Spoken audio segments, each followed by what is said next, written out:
வனவிலையிலே கடவுளூர் TV நேயர்களுக்கு லட்சுமண அன்பு வணக்கங்கள். இப்போ நம்ம பார்க்க போகிறது வார ராசி பலன் 13ஆம் தேதியிலிருந்து 19ஆம் தேதி வரை இப்படி இருக்க போதுன்னு பார்க்க போகிறோம். ஸோ எப்போதுமே சொல்கிறதாங்க, லக்னத்து பாருங்கள், ராசிக்கு பார்ப்பதோட லக்னத்து பார்க்க ரொம்ப பர்ஃபெக்டாக இருக்கும். உதாரணமாக ஒரு மகர லக்னம் விருச்சிக ராசினா நீங்கள் விருச்சிக ராசிக்கான பலன்களை பார்க்கறத விட மகர ராசிக்கான பலன்களை பார்க்க ரொம்ப பர்ஃபெக்டாக இருக்கும். முதல்ல வர்றது பொது பலன்கள், அதுக்கப்புறம் தசாபுக்தி பலன்கள். உங்கள் ஜனகால ஜாதகத்தில் என்ன தசாபுக்தி அந்தரங்கள் வருதோ அதை மிங்கிள் பண்ணி பாருங்கள், ரொம்ப பர்ஃபெக்டாக இருக்கும். வீடியோட எண்டில் டிப் ஆஃப் த வீக் இருக்குது, மறக்காமல் பாருங்கள். துலாம் ராசிக்கு வந்து பார்த்தீங்கன்னா உங்களுக்கு ராசி அதிபதி சுக்கிரன் வந்து பார்த்தீங்கன்னா 8ஆம் அதிபதி. இப்போ வந்து உங்களுக்கு வந்து 11ல் இருக்கும்போது விபரீத ராஜ்யம் உங்களை அள்ளி கொடுக்கறதுக்கான வாய்ப்பெல்லாம் இருக்குது. இப்போ உங்களுக்கு வந்து பார்த்தீங்கன்னா நடக்காதுங்கிற விஷயம் திடீர்னு நடந்து ஒரு பெரிய லாபங்கள் வருது. லீகல் சம்பந்தமான விஷயம் அவுட் ஆஃப் கோர்ட் போய் பேசினீங்கன்னா கிடைக்கிறதுக்கான வாய்ப்புமே ரொம்ப நல்லா இருக்குது. ஸோ அதுக்கப்புறம் போது 2 7ஆம் அதிபதியான செவ்வாய் 8ல் இருக்கும்போது கணவன் மனைவிக்கு நடுவில் தேவையில்லாத வாக்குவாதங்களை கம்மி பண்ணிக்கிறது, அதனால் ஒரு ப்ரெஷரோ ஸ்ட்ரெஸ்ஸஸோ வரதுக்கான வாய்ப்பு கொஞ்சம் கவனமாக இருந்துக்கிறது ரொம்ப ரொம்ப நல்லது. அதுக்கப்புறம் பார்த்து உங்களுக்கு 3 6ஆம் அதிபதியான குரு. ஸோ 3 6ஆம் அதிபதியான குரு வந்து பார்த்தீங்கன்னா இப்போ உங்களுக்கு வந்து 10ல் இருக்கும்போது தொழில் ரீதியான விஷயங்களில் வந்து கொஞ்சம் கவனமாக இருந்துவிடும். அதே நேரத்தில் வந்து பக்கத்து வீட்டுக்கார அக்ரிமெண்ட்டு டாக்குமெண்ட் சம்மந்தமான விஷயம் ரொம்ப ரொம்ப கேர்ஃபுல்லாக, அதுவும் செக்கெல்லாம் இஷ்யூ பண்ணிங்கன்னா கொஞ்சம் பார்த்து இஷ்யூ பண்ணுறது ரொம்ப ரொம்ப நல்லது. 4 5ஆம் அதிபதியான சனி. ஸோ 4 5ஆம் அதிபதியான சனி வந்து பார்த்திங்கன்னா இப்போ உங்களுக்கு வந்து 6ல் இருக்கும்போது என்ன மாதிரி விஷயங்களை பண்ணும்போது ஒரு சொத்துக்கள் ஏதாச்சும் வாங்கலாங்கிற எண்ணங்களை ஏற்படுத்தும். பூர்வீகத்தில் வந்து தந்தை சார்ந்த உறவுகளால் வந்து ஒரு ப்ரெஷரோ ஸ்ட்ரெஸ்ஸஸோ இல்லை அப்பாவோட உடல்நலம் சம்பந்தமான விஷயம் நமக்கு கொஞ்சம் டென்ஷன் இருக்கிறதுக்கான வாய்ப்பு கொஞ்சம் கவனமாக இருந்துக்கணும். குழந்தை வளர்ச்சி ரொம்ப அற்புதமாக இருக்கும். குழந்தை அடுத்த கட்டத்திற்கு முன்னேறதுக்கான வாய்ப்பு ரொம்ப நல்லா இருக்கும். ஸோ 6ஆம் அதிபதி வந்து 10ல் இருக்கும்போது வேலையில் நல்ல ஏற்றங்கள் இருக்கும். கடன் ஏதாச்சும் கிடைக்கிறதுக்கான வாய்ப்பு, தொழில் ரீதியான விஷயங்கள் நல்ல ரொட்டேஷன், நல்ல ஒரு அடுத்த கட்டத்துக்கு முன்னேறதுக்கான விஷயங்களுமே அற்புதமாக இருக்குங்க. 7ஆம் அதிபதி 8ல் இருக்கும்போது கொஞ்சம் கவனமாக பேசணும். கணவன் மனைவிக்கு நல்ல ஒரு தேவையில்லாத ஸ்ட்ரெஸ்ஸஸோ டென்ஷன்ஸோ வாக்குவாதங்களோ வரதுக்கான ரொம்ப கவனமாக இருக்கணும். 9ஆம் அதிபதியான புதன் வந்து பார்த்தீங்கன்னா 10ல் இருக்கும்போது தந்தை சார்ந்த உறவுலாம் நல்ல லாபங்கள், வெளிநாட்டில் இருந்து பெரும் லாபங்கள் வர்றதுக்கான வாய்ப்பு ரொம்ப அற்புதமாக இருக்குது. ஸோ அதுக்கப்புறம் பார்க்கும்போது உங்களுடைய 10ஆம் அதிபதி வந்து சிறப்பான வருமானங்கள், நல்ல ஏற்றங்கள், நல்ல லாபங்கள் வர்றதுக்கான வாய்ப்பு ரொம்ப நல்லா இருக்குங்க. 11ஆம் அதிபதியான சூரியன் வந்து இப்போ வந்து உங்களுக்கு வந்து 10ல் இருக்கும். தொழில் ரீதியான விஷயம் நல்ல ஏற்றம், நல்ல லாபமும் கைகூடி வர்றதுக்கான வாய்ப்பு ரொம்ப நல்லா இருக்குங்க. ஸோ இதுவரை பார்த்து பொது பலன்கள். இப்போ பார்த்து தசாபுக்தி பலன்கள். துலா லக்னமாக இருந்து சூரியன் தசாபுக்தி. சூரியன் 11ஆம் அதிபதி சூரியன் வந்து பார்த்தீங்கன்னா இப்போ 10ல் இருக்கும்போது தொழில் ரீதியான விஷயங்கள் பெரிய வெற்றிகள், பெரிய லாபங்கள் வர்றதுக்கான வாய்ப்பு ரொம்ப நல்லா இருக்கு. துலா லக்னமாக இருந்து சந்திர தசாபுக்தி. சந்திரன் வந்து பார்த்தீங்கன்னா வெளியூர் வெளிநாடு தொழில் ரீதியான விஷயம் நல்ல லாபங்களும் நல்ல ஏற்றங்களும் கொடுக்கறதுக்கான வாய்ப்பு எல்லாமே ரொம்ப நல்லா இருக்குங்க. துலா லக்னமாக இருந்து செவ்வாய் தசாபுக்தி அந்தரங்கள். செவ்வாய் வந்து 7ஆம் அதிபதியாக இருந்து அவர் 8ல் இருக்கும்போது தேவையில்லாத ஒரு தர்க்கங்கள் நான் தவிர்த்துக்க நல்லது. அதுவும் கணவன் மனைவிக்குள்ள வாக்குவாதங்களை தவிர்த்துக்கிட்டாலே எல்லாமே சிறப்பாக இருக்கும். பார்ட்னர்ஷிப் சம்பந்தமான விஷயம் கொஞ்சம் விட்டு கொடுத்து போகிறது ரொம்ப ரொம்ப நல்லது. துலா லக்னமாக வந்து செவ்வாய் தசாபுக்தி அந்தரங்கள். செவ்வாய் வந்து பார்த்திங்கன்னா உங்களுக்கு 7ஆம் அதிபதி 8ல் இருக்கும்போது என்ன மாதிரி விஷயங்கள் போது கணவன் மனைவிக்குள்ள வாக்குவாதங்கள், அதுவும் பார்ட்னர்ஷிப் சம்பந்தம் வியாபார ரீதியான விஷயங்கள் எல்லாமே கொஞ்சம் கேர்ஃபுல்லாக இருந்தது ரொம்ப ரொம்ப நல்லது. துலா லக்னமாக வந்து ராகு தசாபுக்தி அந்தரங்கள். ராகு வந்து பார்த்திங்கன்னா உங்களுக்கு வந்து 5ல் இருக்கும்போது குழந்தைகள் விஷயங்களை கொஞ்சம் மன உளைச்சலையோ ஸ்ட்ரெஸ்ஸஸ் ஏற்படுத்தும். ஸோ அதனால் கொஞ்சம் கவனமாக இருந்துங்க. துலா லக்னமாக வந்து குரு தசாபுக்தி அந்தரங்கள். குரு வந்து பார்த்திங்கன்னா 3 6ஆம் அதிபதி 10ல் இருக்கும்போது இளைய சகோதர சார்ந்த விஷயங்கள், டாக்குமெண்டேஷன், செக்லீஃப் சைன் பண்ணி கொடுக்குறது எல்லாமே கொஞ்சம் கேர்ஃபுல்லாக இருந்துக்கணும். பக்கத்து வீட்டுக்காரரும் கொஞ்சம் விரோதங்கள் வர்றதுக்கான வாய்ப்பும் கொஞ்சம் கேர்ஃபுல்லாக இருந்துக்கிறது ரொம்ப ரொம்ப நல்லது.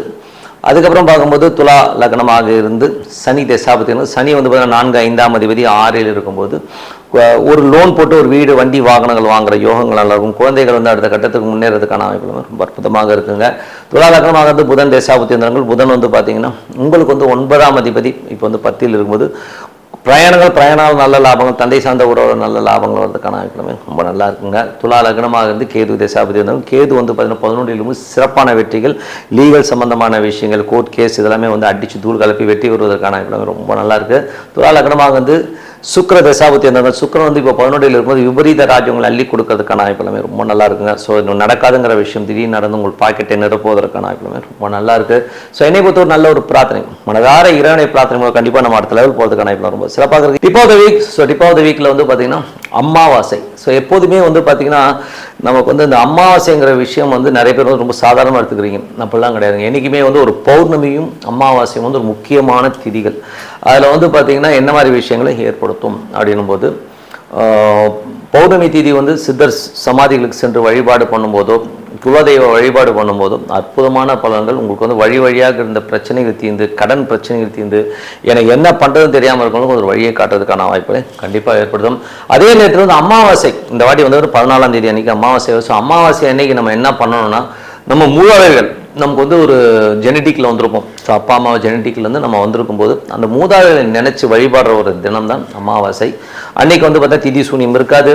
அன்றைக்கி வந்து பார்த்திங்கன்னா ஒரு கருப்பு தினம் சொல்லுவோம் இல்லையா. ஸோ அதனால் டோட்டலாகவே அன்றைக்கி வந்து மூதாதையர்கள் வந்து நம்ம வீட்டுக்குள்ளே வர்றதுக்கான வாய்ப்புகள் நிறைய இருக்குது. அன்றைக்கி அவங்கள நினச்சி நம்ம வழிபாடு பண்ணும்போது அந்த ஆத்மாக்கள் சாந்தி அடையிலாமல் நம்மளை பற்றி நினைச்சாங்க அப்படிங்கிற எண்ணங்கள் ஏற்படுத்தும். சில ஆத்மாக்கள் நம்ம மேலே கோபமாக இருக்கலாம், சில ஆத்மாக்கள் வந்து நம்மளை சபிச்சிருக்கலாம். ஸோ இந்த மாதிரி விஷயங்களும் நிறைய ஜாதகங்களில் நம்ம பார்க்க போக முடியும். ஸோ அந்த மாதிரி இருக்கிறவங்க வந்து அமாவாசை ஒரு படையல் அன்னைக்கு அந்த காலத்துலலாம் பார்த்தீங்கன்னா அமாவாசை படையல் வச்சு காக்கா போடுவாங்க.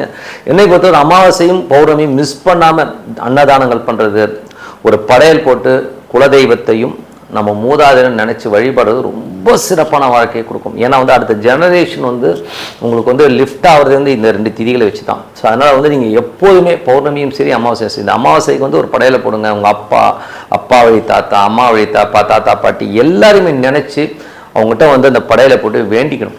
என்ன வேண்டிக்கணும்னா அதுவும் வந்து ஈவினிங்கில் வந்து அது விளக்கு வச்சு அவங்ககிட்ட வேண்டும் போது, நாங்களோ எங்கள் மூதாதையர்களோ நானோ போன ஜென்மாந்திரத்துலேயும் ஏதாவது தவறுகள் செஞ்சு ஏதாவது தப்பு பண்ணியிருந்தால் எங்களை மன்னிச்சிருங்க, எங்களால் உங்களுக்கு வந்து ஏதாவது பிரச்சனை இருந்தால் என்னை மன்னிச்சிருங்கன்னு சொல்லிட்டு மனதார வேண்டிக்கிட்டு நீங்கள் வந்து உங்கள் ஆத்மா சாந்தியோட இறைவனை வேண்டிக்கிறேன்னு சொல்லி இறைவனை வழிபட்டு அந்த படையலை போட்டு நீங்கள் ஏற்றுக்கணும்னு சொல்லி ஒரு கற்பூர ஆராத்தி காட்டி அவங்க அங்கே இருக்கிறதா ஃபீல் பண்ணி நீங்கள் பிரார்த்தனை பண்ணும்போது கண்டிப்பாக வழியாக இருந்த பிரச்சனையை தீர்ந்து ஒரு பித்ரு சாபங்கள்லாம் இருக்குங்க. பித்ரு சாபங்கள், தாத்தாவை வந்து சோறு போடாமல் விட்டுருப்பாங்க, பாட்டிக்கு வந்து எதுவும் பண்ணாமல் விட்டுருப்பாங்க, அனாதையாக விட்டுருவாங்க, ரோட்டில் கொண்டு போய் விட்டவங்களாம் இருக்கும்.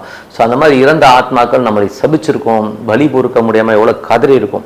ஸோ அந்த மாதிரி ஆத்மாக்களிடமிருந்து ரிலீஃப் ஆகிறதுக்கான விஷயங்கள் அமாவாசையில் தான் நீங்கள் பண்ண முடியும். ஸோ அதனால் மனதார நீங்கள் வந்து இந்த வழிபாடு பண்ணும்போது வழியாக இருந்த கர்மாக்கள் நீக்கி நீங்கள் வந்து லைஃப்பில் வந்து அடுத்த கட்டத்துக்கு போகிறதுக்கான வாய்ப்புகள் இருக்குது. நீங்கள் அதை பண்ணி பாருங்கள். இன்னும் கேட்டிங்கன்னா இன்னும் பெஸ்ட்டாக பண்ணணும்னா ஒவ்வொரு அமாவாசையுமே திதி கொடுக்குறதே ரொம்ப நல்லது. ஒரு திதி வந்து கோயிலில் கொடுப்பாங்க. ஸோ நல்லா வந்து இலை ஒரு 150 ரூபா வருங்க, அது ஒரு செட்டு இலை. ஒரு ஐயருக்கு ஒரு 50 100 ரூபா கொடுக்க போகிறீங்க ஐயருக்கு, அந்த இலை எடுக்கணும் 20 ரூபா கொடுக்க போகிறீங்க, இவ்வளோதான். ஸோ போட்டு ஒரு விளக்கு வச்சு வேண்டிக்கல என்ன இருக்குது, ஒரு பிராமணனுக்கு வந்து கொடுத்துட்டு நம்ம ஒரு திதி கொடுக்கும்போது அற்புதமான பலன். நீங்கள் அப்பவும் இதுதான் வேணும். என்ன வேணும்னா எனது மூதாதையர் அம்மா வழி தாத்தா பாட்டி, அப்பா வழி தாத்தா பாட்டி எல்லாருடைய ஆத்மாக்களும் என்னாலோ என்னோட